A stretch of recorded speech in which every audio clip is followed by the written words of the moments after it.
trade-off. The trade-off. Right, here we go. The trade-off. Right, so this one is where me and Sean have got to give each other homework, basically.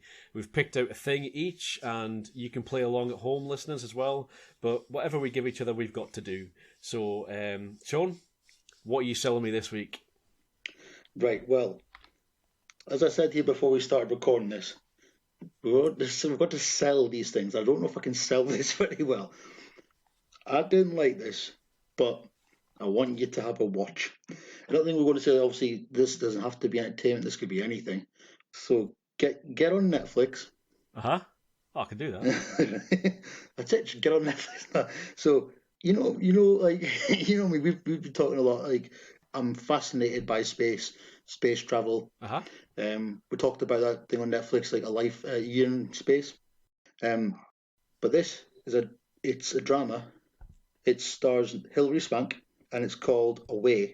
And basically, the synopsis on IMDb is: an American astronaut struggles with leaving her husband and daughter behind to embark on a dangerous mission with an international space crew.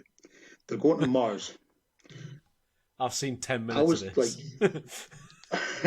I was like, I'm in space. I'm fascinated by space travel and the International Space Station, stuff like that. I'm fascinated that they're going to the moon. They're going to set up a base. Love it. So I was all in for this. I watched 2.5 episodes. Then I watched the last 10 minutes of the last episode. I skipped all the way to the end because all I wanted to see was about this, because I just wanted this crew to go to Mars. Like, that was sold to me. We're going to Mars. Yes. So when are you going to get to Mars? Like, I was fascinated at the start. Like, they set up a bit of drama. Like, some of the crew kind of lose faith in her because of a mistake she makes on the way to the moon, like a minute into the space flight. And then it keeps going back to Earth, showing her family, how they're coping. And it just, for me, it was like, I get it, it's a drama. But I was just like, no, you need to just focus on the task in hand here. There's this crew going to Mars. Why do you have to wait till the last episode? You just try to build out more and more series, which is funny because it's been cancelled after one series. I skipped ahead and watched the last 10 minutes. And when they're going down to Mars, it's great. It's fascinating. But I'm still, when you check out, you said you watched 10 minutes. I think I've done 2.5, maybe 3 episodes. I want you to do the same amount of episodes as I've done if you have the time, I'll be honest with you, because it's a hard watch. But I'll do that. Because it's just like, to me, it's just, it annoyed me. Like, there's bits that they try to make drama, which isn't, there's things that shouldn't be drama that is in it. And it's just like, it was too much for like the other stuff that's going on. Not enough, space mission for me, to be honest. It might turn up because each episode's focused on different characters and their backstory, and it bored me. But I want to get your thoughts on it. Well, I'll watch 3 episodes and I'll try and come back with something at least a bit funny for like a 5-minute review or something in the next one.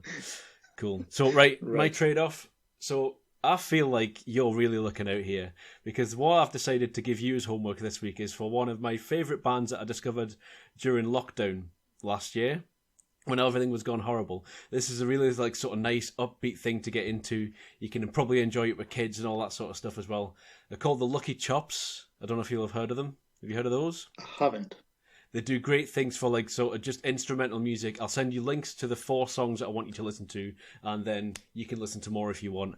The New York City-born brass funk ambassadors is what they call themselves. Current lineup: Darryl Baruzzi, Josh Holcomb, Joshua Garwell, Adrian Condis, Reginald Chapman, and Patrick Simard on drums. So there's a tenor sax, trombone, a trumpet, a bari sax, drums, and Reginald Chapman is I think he's a doctor, actually. He's Dr. Reginald Chapman. He's a doctor of bass and stuff like that, of a tuba. He plays a marching bass bugle, which is nuts. The songs that I'm suggesting don't have the current lineup in it, but if you like it, I would say go on and listen to the most recent album, which I'll also send you. The songs to listen to if listeners want to play along as well, I'm going for Coco, It's Not Goodbye, Best Things, and Full Heart Fancy. But I could go on forever about songs. It's just they're a really good sort of uplifting band to listen to if you want a bit of cheer up sort of thing. So that's my trade-off for you this time. I think I've won this week. I'll, Well, you might I'll, not like I'll, them. I'll come up with it sounds good.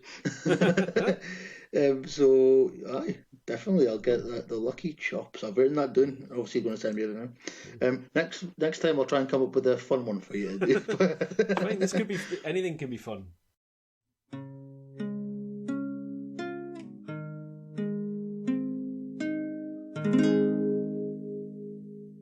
2 weeks later. This is 2 weeks later. So we record the first bit, then we do the thing, we listen to the thing, we watch the thing, and then we come back.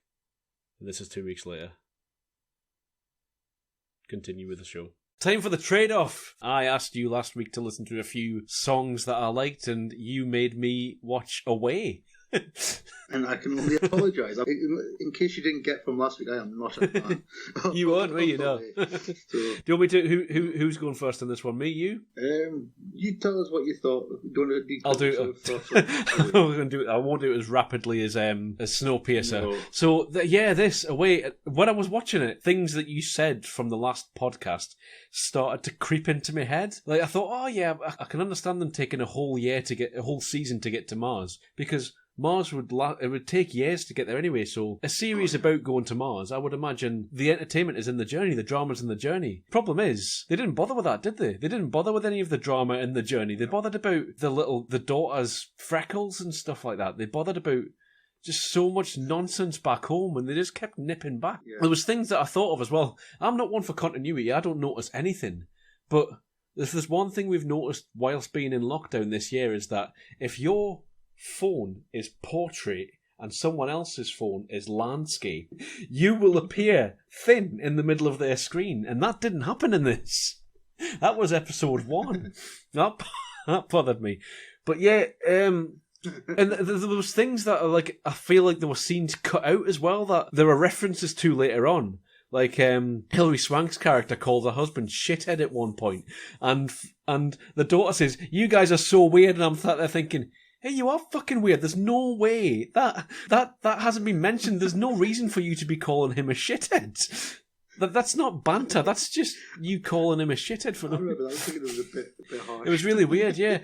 So yeah, I actually watched 3 episodes, and I did what you did and fast forwarded right to the end, to watch the last one. Yeah, you've got like a little like Chinese lady Frodo.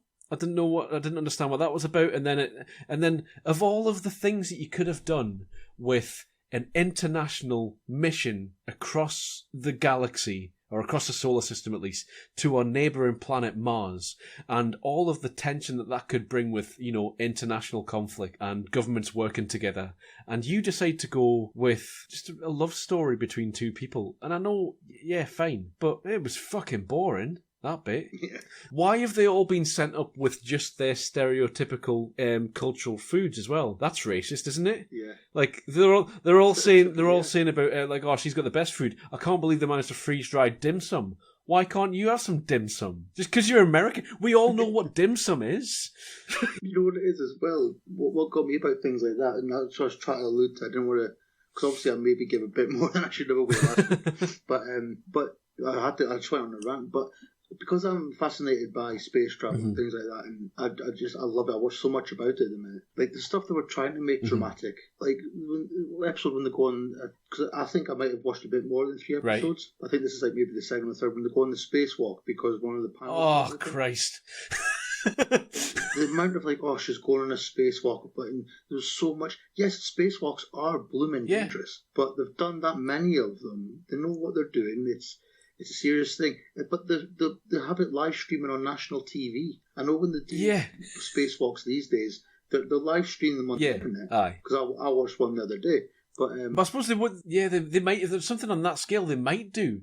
But also, it's a dangerous thing. Like there's a real problem out there. They might not make it to Mars if they don't sort that out. And she's just doing stuff like detaching a cable and just jumping at it. It's like you're firing yourself across the universe at 1,000 miles an hour, or 10,000 miles an hour, whatever it is. That shuttle will be going so fast, and at one point. They're just standing there, like they're walking on the road. But that would be okay though, because it's relative, isn't it? There's no resistance. But you think they'd be moving a bit somehow. Like when they're going that fast and doing spacewalks, you could tell they have to pull themselves along and stuff.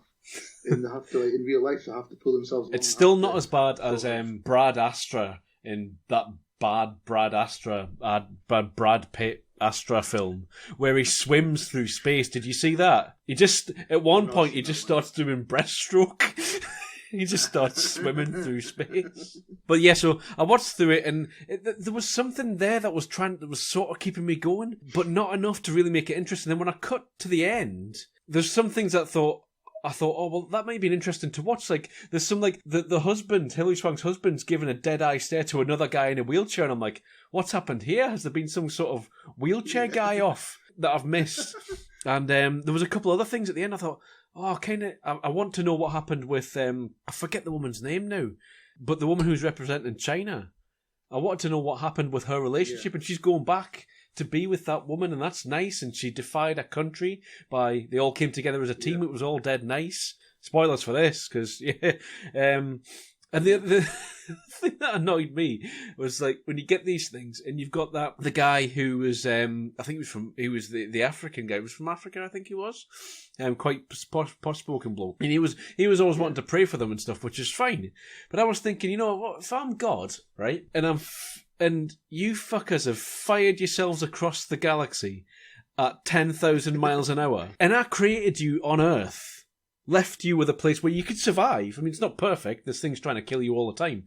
But, like, I put you on Earth where you can breathe, you can live, there's food and all that sort of thing. Why are you now firing yourself at 10,000 miles an hour at another planet? The practice planet, for all we know. Maybe that's the one that you got wrong first. And now you want me to make sure that you land properly on this planet. You're on your fucking own, mate. That's one thing that annoyed me, is like you kind of touched on it before. It's the sort of the drama it should have been, the journey. But that's why I wanted them to just get to Mars, because there weren't really. There was obviously they had to do the spacewalk because part of the ship wasn't working. And there is a bit of tension. The tension wasn't the tension that I was looking for. No, it was just more, there was tension because they're from different countries. And that's fine. And the thing is, I went back and the Russian guy wanted to be the boss just because he's a Russian. And hey, the Russians have done a lot of amazing stuff with space. Yeah, and I get it, but it should have been more. It should have been. The thing is, like, all of this stuff would have been ironed out. This team would never have been sent into space because they've got too much shit going on. Yeah. Like, the drama that's going on between the team members, they would not have been allowed to go on a 4-year mission to Mars. Yeah. A 3-year mission, sorry, wasn't it? Because your personality types would not be selected for that mission. Like, that just wouldn't happen.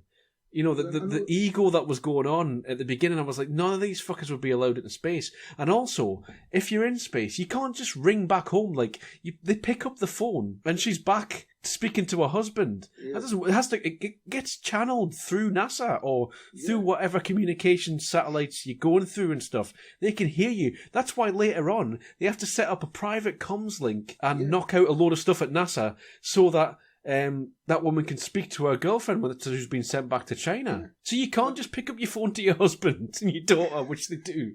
It's like they didn't think they were in space. It's like they wrote, like, you know how, I wrote down actually, sorry, you know how when Suzanne Collins, I'm rambling now, I'm ranting about it, but you know how when Suzanne Collins was writing The Hunger Games, the way she came up with it was because she was watching late night TV, channel surfing, and she saw the war in Afghanistan and reality TV. And then it was flipping between news reports of the war in Afghanistan, reality TV, and that's how she came up with it. And I can only think that whoever wrote this, was sitting flipping between, it was daytime TV, and they were just sitting flipping between Days of Our Lives and The Martian. Because it's as if that's all they've got. They've got, like, daytime TV soap drama, and they've just gone, well, some of these characters could be in a space-type room. That's pretty much... That's put my thoughts into, like, words, because I was trying to describe it. That's it. But thank you very much. There's me a job. That's where it is. That's a way then. Yeah. I was just one very last thing. It's like some of the you're on about the women putting people into space. Now I get it. In real life, you'll meet people and you'll work with people that you won't get on with. Mm-hmm. I know it's a drama and it's a kind of fantasy. the scary thing is, it's not that too much away from our future. The people they're working on going to Mars now. Yeah. So it's and it's fascinating. It's amazing, and I hope I get to see it. Mm-hmm. But at the end of the day, if you're going to do something like that, yes, it's a fantasy kind of, and it's a drama. It doesn't have to be bang on reality. Yeah. But there's little things like you said, they wouldn't have put them into space in the first place. Mm-hmm. But they wouldn't have left when they had to go to the moon first. They wouldn't have let them then go to Mars after that. Because they've already had an issue with the captain before they even got to the moon. Mm-hmm. 2 minutes into the flight, they were annoyed with it. Aye. And they're out for their own gains, especially the Russian guy at the start, the Chinese woman. Yeah. They're just out for their own gain in their own, and they're purposely causing tension. Yeah. Space is a dangerous game. Yeah. If you don't like anybody, you put your job first. Yeah. The thing is, Mars, don't annoy anybody. You're right on that. The thing is, if each of them had their own agenda, if it had been a political agenda based on what international tensions are happening on the ground and in space, like in The Martian, that could have been interesting. But it just wasn't. The one final thing that I noticed was that when they all land, or they all coming down, they all managed to cry on one side of the face. Did you notice that? Is that an actor thing? Can you do that? Can you cry on your left side? Or is it just the left side that people can do it on? Because every single one of them had a left-hand tear. Oh man, I never noticed that, but I'm going to go watch it. It's the last 5 minutes, you'll be fine. Yeah. Just watch that. Because that's what annoyed me, because one day I might, if I'm bored, I might go back and watch it all. But I just wanted to see them land on Mars, and they do. Spoiler. But that's quite a fascinating scene, and it's quite good. I will give it, the visual effects are really good in the program. It looks good. It visually looks really good. Yeah. Oh, they've put some money into it. Yeah. Shame. Yeah. But shame the story just wasn't there, because when they're landing, even though I hadn't watched the rest of the series, I was still feeling for them. Yeah, go on. But I just wish I could have stuck with the entire journey. I know, because there was clearly a lot had gone on by the time you get to the end of it. I mean, the Russian guy's blind. Yeah. How did that happen? And they've everyone's made amends. They're all a team. They all came together, but they shouldn't have gone apart in the first place. So I stopped watching. So I won't watch anymore. That's enough. Yeah. How did you get on with Lucky Chops, though? It made my 2 weeks. Did it? That is the best thing I've listened to in a while. I'm glad you liked it. I've even made a playlist on Spotify. Oh, nice. I was walking to get my kids from school the other day, and I just whacked it on. It had a swagger in my step as I was going. It's good walking around music, isn't it? It's good anything. It is. And I sent my brother a link to one of them. I can't remember which one it was now. And he's like, I'm lying here in bed just dancing. He was like that. And so I've put, straight away, the first word I've written on my notes is intricate. I love how intricate the music is. Uh-huh. There's so many parts going on. Mm-hmm. And some of the songs, again, you correct me if I'm wrong, I've listened to some of the versions of, they've done My Girl, and they've done other covers on Spotify. All right, yeah. But the ones you sent me, were they all original? The one you sent me? Yes, they're all their songs, yeah. Because I've tried to look for some of them, and I couldn't figure it out if there was. But yeah, so I think you said it's just joyful. Yeah. It's proper, just happy music. And obviously you can edit things and make things sound a bit better in post-production when you record stuff. But it sounded pitch perfect. Even the studio recordings, I don't know if that's the live version we're hearing or the edited version. Yeah, it is edited versions they have. Yeah, they're all that studio. I think I've seen a lot of people recording in there. I think it's a big one in New York, so I think it's quite a tight studio and quite a professional place to do stuff in. So yeah, just they don't in what I've written down here, especially Coco. It's almost like a jazz improv kind of song. Mm-hmm. It's really jazzy. It's really good. But it's like they're all just making it up as they go along.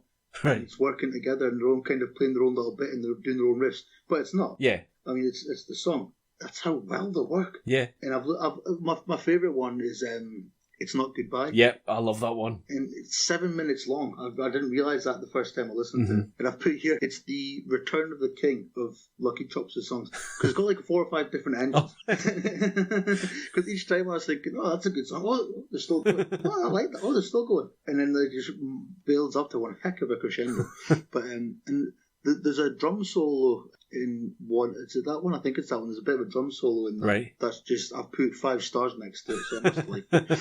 And there's a song that wasn't on your list. Uh-huh. It's awesome. It's on the Spotify. All right. Next to You. Oh, yeah. Next to You. That's the one. Yeah. That's a great little tune. And obviously there's ones that Coming Home, I think, is quite good as well. There's quite a few that have like that. It's just good. It's like, it's such a bad word to use when you try to describe something, but that's it. It's just good. It's good fun and it is just happy music. But one that I did appreciate is the skill of the musicians, like the artist's skill, and obviously you blow a drum. Yeah. I used to play the cornet when I was a lot younger. I think I finished when I was about 12 or 13. But I remember not being able to even blow the thing, obviously, like for a good couple of weeks. But but they're not easy to play. No. And I gave up, and I wish I didn't give up because I'd be still playing an instrument. But I just appreciated the level of how they play those. It is good. I mean, some of the things that you hear them do, I mean, it depends on what songs you're listening to as well. I mean, some of the players have rotated in and out. And they do solo stuff or play with other bands as well. So, I mean, you can go into YouTube deep dives and just let it go and it'll take you in all kinds of directions. But, you know, like Leo P, the original Barry sax player that's on Coco, you know, is completely different to the current Barry sax player, but a lot of his stuff's really interesting to listen to. Some of the things that he can do with the Barry sax, you know, things that I couldn't even think of doing, like range, like up high, down low, different new interesting ways of playing it and stuff. Like it's just bonkers. And like you say, sounding improvised whilst being as tight as it is, just it's a massive skill. So yeah. Obviously, I was trying to describe it, and obviously, like jazz, they kind of do that. Don't they'll be playing together, and one will just go off, and it'll be like a different solo every night. They'll kind of play sometimes in like, improv. And it came across that way because they were just having fun with it. But I think that kind of comes across in. Obviously, I don't know if it was written that way or if they're just improvising. That's how they got that song. Yeah. Right, it works that way. That's the way we'll do it. We'll keep it. I'll send you some actual improv stuff with some of those players. It's infectious in a way watching them play. I don't know the instrument, but it's in Coco. The guy that's like wearing that tuba thing. Oh, sousaphone. Yeah, he's like wearing. Aye, Raphael Buyo is that boy. Yeah. He's just bouncing away when he's having so much fun. And he's dancing and he's wearing an instrument around his neck. And it's bigger than him.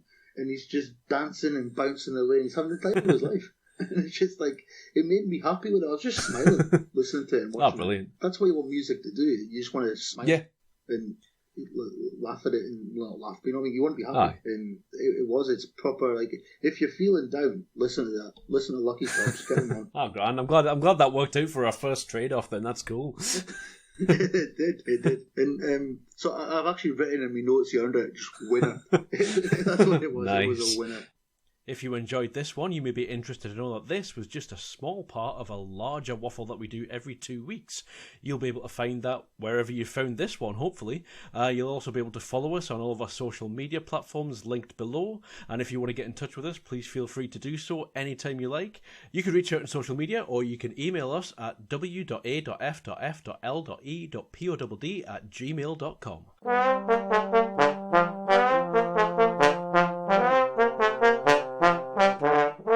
Goodbye.